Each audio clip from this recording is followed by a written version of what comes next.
Hello and welcome to Season 2 of the Indiana Lawyer Podcast. That's right, we've been hosting this podcast for a full year now, which means it's time to start a new season. I'm Jordan Morey, Indiana Lawyer Managing Editor and your host for the past 12 months. Thanks for sticking with us. Last episode, we gave you a preview of what to expect on Election Day. So this week, we're bringing you a post-election analysis. Stick around after our headlines to hear that conversation. Let's get to those headlines first. Today is Wednesday, November 16th, 2022, and these are your headlines. Let's start off with some highlights from the November 8th election before we dive into the details during our extended interview. Here's Indiana Lawyer Editor Olivia Covington with the big results you should know. There were several big races that received press coverage on November 8th. Indiana Secretary of State, the U.S. Senate race in Indiana, and nationwide, the question of whether Democrats would keep control of Congress or whether Republicans would sweep them away with the so-called red wave. The dust is still settling on some national issues, but we do know the results of the big races in Indiana, including judicial races. First, U.S. Senator Todd Young easily won re-election against Democratic challenger Tom McDermott, the mayor of the northern Indiana city of Hammond. And in a closely watched matchup between Republican Diego Morales and Democrat Destiny Wells, Morales came out on top in the race for Indiana Secretary of State. Democrats had been eyeing the Secretary of State race as an opportunity to put a member of their own party in a statewide office for the first time in years. But ultimately, the Indiana GOP will keep its hold on statewide offices and on the General Assembly, where it will maintain a supermajority. Another closely watched race was a local one, the contest between incumbent Ryan Mears, a Democrat, and GOP challenger Cindy Carrasco for Marion County prosecutor. Mears ultimately prevailed over Carrasco, who had based her campaign on the message that Mears is too soft on crime, leading to an increase in violence across the Circle City. But Mears came out on top with about 60% of the vote to Carrasco's 40%. In the courts, appellate judges Paul Mathias, Nancy Vadic, and Leanna Weissman all sailed to retention, keeping their seats on the Court of Appeals of Indiana for the next 10 years. The November 8th election marked the third retention vote for Mathias and Vadic and the first for Weissman. No Supreme Court justices were up for retention this year. Several other contested races for county prosecutor and circuit or superior court judge brought in tens of thousands of dollars in campaign donations. While Republican candidates largely prevailed in those races too, the Democratic Party did pick up a few key victories. You can check out our full election coverage, including an in-depth look at judicial candidates' campaign finance reports, on our website. Back to you, Jordan. Thanks, Olivia. Now let's shift gears and look at some court news, starting at the top, the U.S. Supreme Court. On November 8th, while Americans across the country were voting, the nation's justices were hearing arguments in a case out of Indiana. That case, Health and Hospital Corporation of Marion County versus Talavesky, began with a Talavesky family suing a Valparaiso nursing home after their elderly family member was chemically restrained and eventually transferred to another care facility involuntarily. But the case has expanded into a bigger issue that the nation's justices have agreed to answer. Can private citizens sue under a federal civil rights statute to enforce spending clause statutes?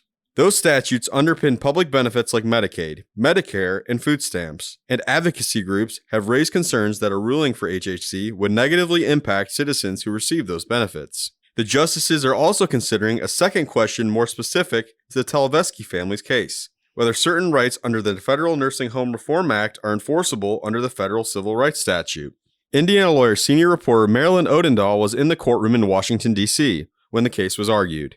She described how Justice Clarence Thomas, known for staying silent during arguments, uncharacteristically leaned forward in his chair to ask a question when a lawyer for the Talavesky family made a comment he didn't like.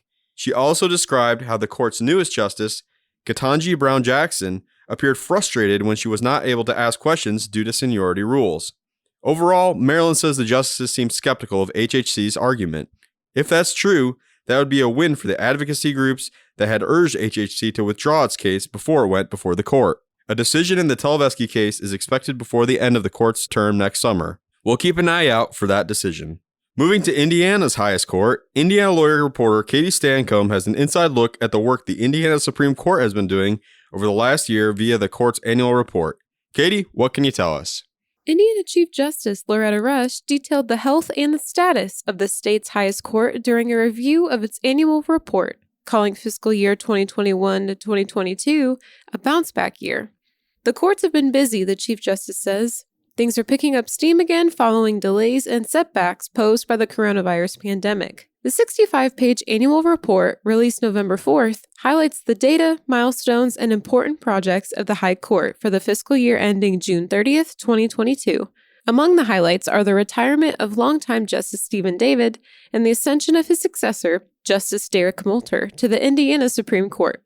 During the last fiscal year, the justices reviewed 634 cases, heard 37 oral arguments, and handed down 56 majority opinions out of 81 total opinions. The number of cases received in the last fiscal year is a drop from the 724 cases received in fiscal year 2020 to 2021 and the 913 cases in 2019 to 2020. But Rush says that she is seeing the number start to increase again. Criminal cases before the High Court were also down due to the pause on jury trials during the pandemic, Rush says. Last year, the court received 286 criminal cases, down from 363 and 481 in the 2 fiscal years prior. When it comes to bar passage rates, the Chief Justice says that she's still concerned about where Indiana may be headed. The passing rate spiked to 72% for fiscal year 2020 to 2021, when examinees were permitted to use open books during the August 2020 test. However, the passage rate was down to 65% last fiscal year, which included the first time Indiana administered the uniform bar exam in July 2021. An increase in judicial discipline filings for fiscal year 2021 and 2022 has also sparked Rush's interest. In 51 judicial discipline cases, the Judicial Qualifications Commission either required judges to respond to allegations or conducted formal inquiries or investigations, up from 38 cases the previous fiscal year. Backlogs from COVID, the public's increased frustration with institutions, and traumatic cases are all contributing factors to that increase, Rush says. I think a lot of those cases come down to judges being overwhelmed. And there comes a time where you have to ask yourself, are you serving the people? You put on a robe and you sit in judgment, and you've got to be on your A game. To read more about increased judicial discipline rates, check out Jordan's coverage in the November 23rd issue of the Indiana Lawyer. Thanks, Katie. Also happening in the Indiana Supreme Court is the appeal of the injunction against Indiana's new near-total abortion ban. The state justices will hear arguments in that case in January, and the state has already filed a brief asking them to reinstate the ban. In the brief filed earlier this month, Indiana Attorney General Todd Rokita claims the trial court judge who enjoined the abortion ban made a, quote, judicial amendment of the Indiana Constitution. The trial court judge determined the ban violates Article 1, Section 1 of the Indiana Constitution. But Rokita says the Constitution itself and the history surrounding it shows the framers of the Indiana Constitution did not consider abortion to be a fundamental right. Meanwhile, in another abortion-related case, Rokita himself is being sued alongside Scott Barnhart, the leader of the Consumer Protection Division in the AG's office. Dr. Caitlin Bernard and Dr. Amy Caldwell, both of whom provide abortions, are suing Rokita and Barnhart for allegedly exceeding their authority and breaching confidentiality provisions through their investigations of consumer complaints.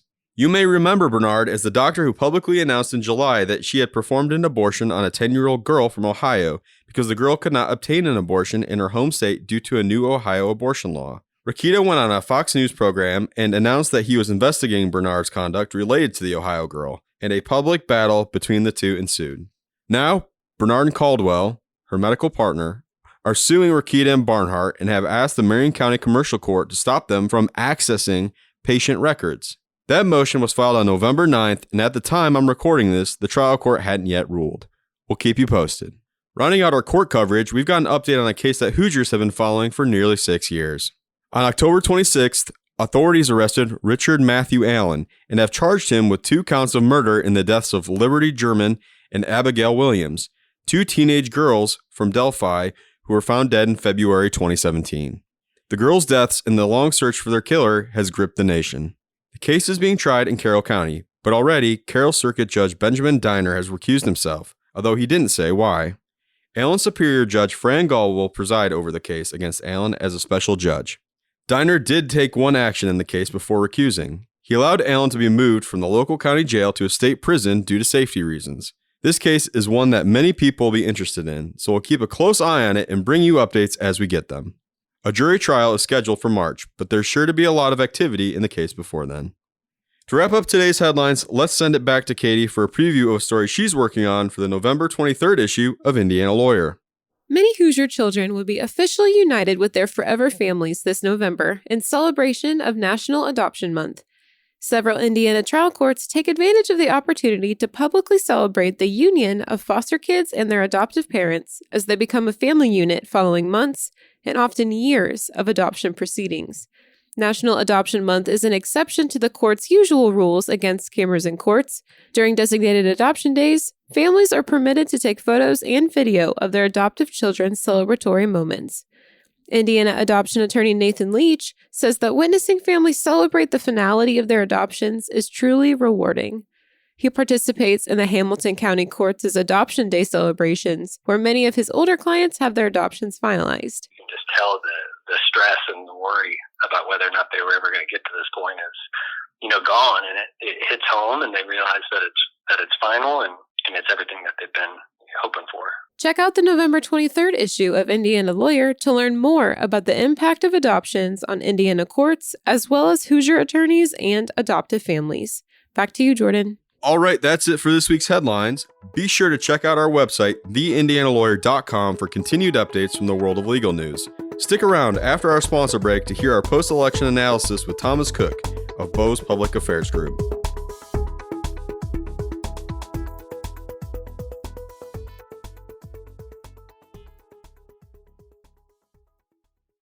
Taft, today's modern law firm. At Taft, we cultivate a highly respectful, transparent workplace that fosters creativity, teamwork, inclusion, and diversity. We couple our culture with a client-first approach, rewarding lawyers who understand their clients' goals and work to deliver success. Taft, the modern law firm. To learn more, visit taftlaw.com. For this week's extended interview, coming fresh off the midterm elections, we're joined in the studio by Thomas Cook, a principal at Bose Public Affairs Group in Indianapolis.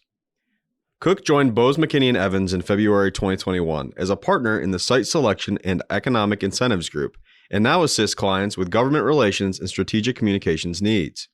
Cook assists clients with economic development opportunities in Indiana and the Midwest, site selection, financing options, workforce and development incentives, and public-private partnerships.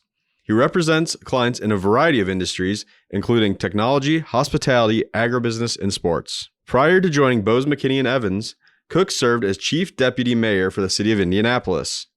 While working for the city, he helped negotiate more than $1 billion in public-private partnerships and mixed-use developments, including notable projects such as Bottleworks and the new Emphasis corporate campus, along with efforts to redevelop the former GM stamping plant near downtown Indy.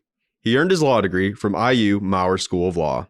Let's start with a broad question. What are your general thoughts on how the elections played out in Indiana?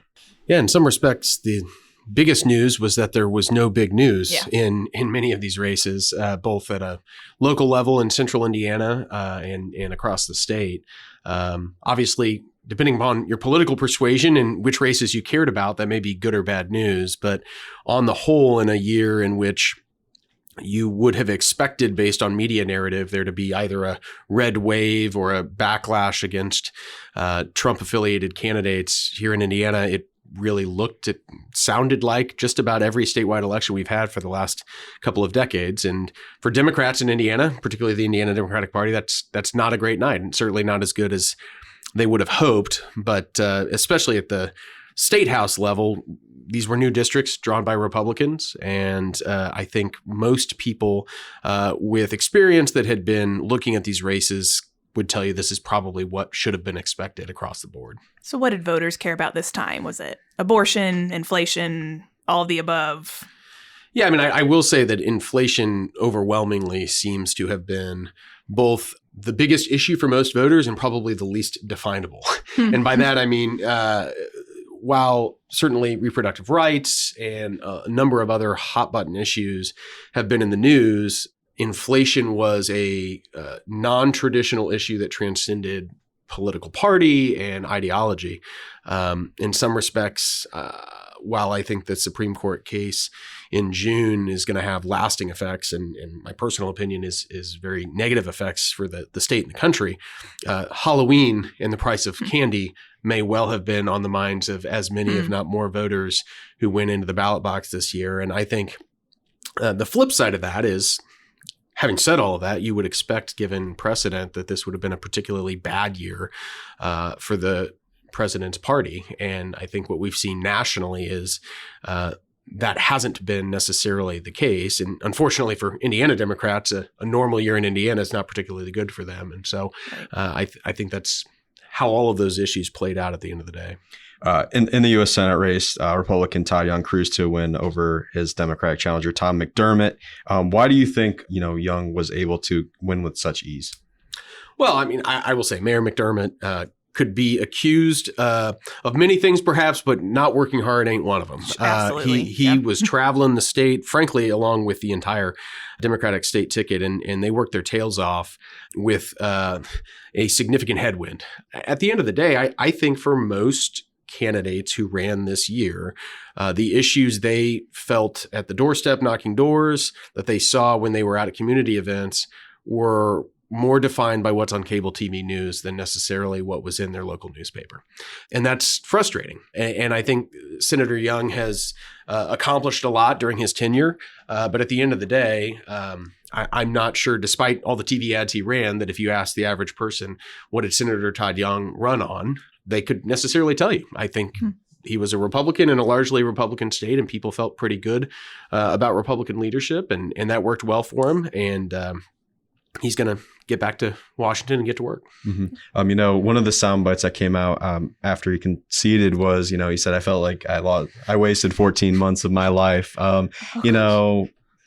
Is that a general sentiment in some of these losses for Democrats? Or was that kind of tongue-in-cheek, just the way he talks? I will say, knowing the mayor pretty well, that's a little bit more reflective of his personality than necessarily maybe even how he feels. I think Mayor McDermott, our whole statewide ticket, they were out there talking about issues that are important. And I would actually argue made a lot of headway. As poor as the results look for Democrats, I think it's worth noting that it could have been far worse. And we've certainly seen far worse election outcomes in recent years. And I think what Chairman Mike Schmuhl has tried to instill both in his candidate recruitment efforts and in the strategy that he's deployed around the state is that we're going to recruit top quality candidates who are willing to work hard, and they're going to be on the road talking in places that haven't seen a Democratic candidate, especially at a statewide level, maybe roll into town for a while. That's a strategy that I personally believe in. It's certainly one that served Mike's previous boss, Pete Buttigieg, well on the whole, but it's not a strategy that works overnight.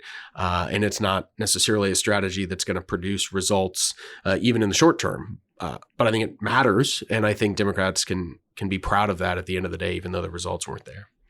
Well, and I mean, they did get something of a significant win with Frank Mervan getting re-election. There's a lot of talk about Jennifer Ruth Green and whether she could turn that district red. So, I mean, that's something that they really fought on.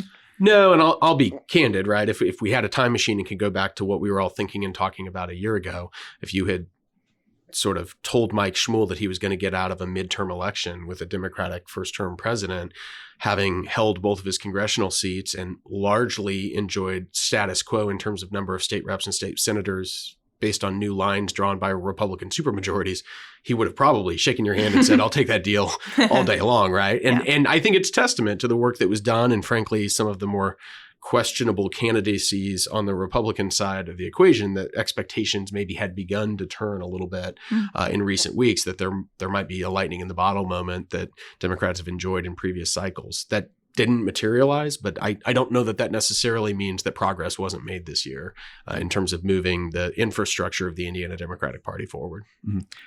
To talk about maybe on the statewide level, looking at the Republican Party, of course, all statewide offices went Republican again. The one Democrats had been eyeing, of course, the big one was Secretary of State. We had Diego Morales and Destiny Wells. A big part of the case against Morales was questions about his qualifications and his, past with that office. He was still elected by a pretty wide margin. I mean, I guess what should we make of that? Well, the first thing to make of it, and I want to give credit where credit is due. I mean, if you remove the candidates, the Indiana Republican Party has a very well-established, well-oiled, effective political organization that has been built up over the last 20 years and is very good at winning races, right? And that's an infrastructure that the Indiana Democratic Party may well have possessed during the 1990s and into the early 2000s, but has in some respects atrophied as a result of changing demographics, political persuasions, and a lack of success at the ballot box. So a lot of this, I think, can be attributed, and perhaps this is a former campaign staffer talking here self-servingly, to the quality of the strategy, the efforts, and frankly, the fundraising prowess of a political organization that enjoys a lot of statewide offices. But the other thing that I think, unfortunately, speaking on a podcast associated with a print publication, is that the power of local media vis-a-vis cable TV news, macro political narratives may be somewhat diminished in a year where candidates didn't have enough money to put things on TV, right? What happens in a local newspaper is incredibly important. And there were certainly a whole host of questions and issues raised about Mr. Morales' candidacy. But if that's behind a subscription paywall and you don't have the money to take those quotes and put it on the cable TV news show that people are watching every night, it's a tree falling in the forest, right? And so I don't mean that to be pessimistic about the state of journalism, because I think we saw some top-notch journalism associated with various races this year.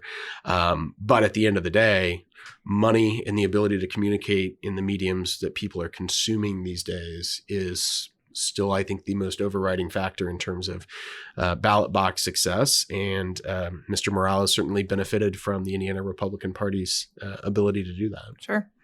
Looking more broadly at Congress, what are some key races in your mind? And do we see the quote unquote, red wave that Republicans were predicting going into it? Yeah, I feel like these days it takes at least a couple weeks to really understand what the final results are. And certainly the prospective runoff in Georgia may make it even longer. But look, I am not a student of history of congressional midterm elections, but this is certainly, I think, shaping up to be an evening on Tuesday that President Biden probably will point to as a sign of success, even if the House is lost by Democrats. The expected losses across the board in the House and the Senate just didn't materialize. And I think candidate selection and recruitment played a role in that. Sure. And I think that, again, shows sort of the disconnect between what an average Republican voter who wakes up and goes to their job every morning and thinks about their state representative or state senator in a fleeting way, that disconnect between that and what the Republican Party message is at a national level. And by the way, that's equally true on the Democratic Party side, that a lot of what national Democrats were talking about were not what Indiana Democrats or independents inclined to vote for them were talking about. So I think, that ended up being a mishmash of mixed results. A draw is a win for the president. I think they would say that. And the prospect of maintaining control of the Senate gives him far more ability to push an agenda in the second 2 years of his administration. And I certainly think they'll be thankful for that. Well, on that, say the House does go Republican. What does that mean for his agenda? I mean, that certainly is going to slow him down to some extent. Yeah, I think so. I would say I think the White House has been pretty honest that they front-loaded a lot of his legislative agenda these first 2 years. Sure. And it's easy to lose sight in a post-COVID world where hundreds of billions of dollars were flowing out in COVID aid to the sheer dollar amounts of the programs that were approved over the last 2 years. But the bipartisan infrastructure law, the Inflation Reduction Act, these are massive, monumental pieces of legislation that on their own in any other environment probably would be spoken about, in the ways that the New Deal and the Great Society and other big programs are. And maybe history will suggest, looking back, that they were that significant. But I think because of coming out of COVID, because of the general uncertainty of the two parties right now, it's kind of difficult to understand what that legacy is going to look like. And I think standing on their own, even if there is a bit more of a log jam leading into the 2024 cycle, I think Democrats in general will have a lot to run on based on those accomplishments over the first 2 years. Were there any races that should have gotten more attention in Indiana or elsewhere? Well, I would always say state legislative races. I mean, these are races that in a year that didn't have particularly high turnout, may have tens of thousands of people vote in them. And I do think that what we have seen over the last couple of years, if I can talk up journalism for a minute, Sure. is a renewed interest in building up state house press coverage. And I think that's going to be critically important. When you have Republican supermajorities in both chambers, it is easy to sort of lose interest in what's going on within the legislature because so much seems like a foregone conclusion. But I think those state house races are important, were important this year, will continue to be important.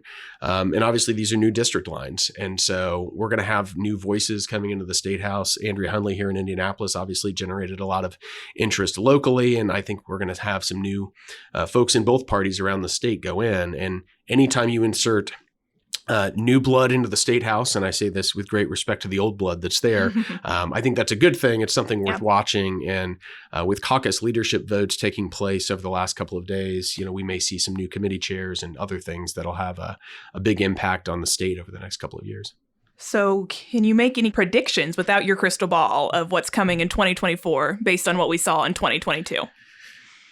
Well, I will tell you, I'm the sort of person that doesn't look past 2023 and a lot of municipal elections here in here in Indiana. But I will say, I think really two people are going to determine the dynamic of the 2024 cycle, and that's President Biden and Mr. Trump. And I'm expecting we will probably hear from the latter before the former here in the coming weeks, if my own cable TV news consumption is to be believed.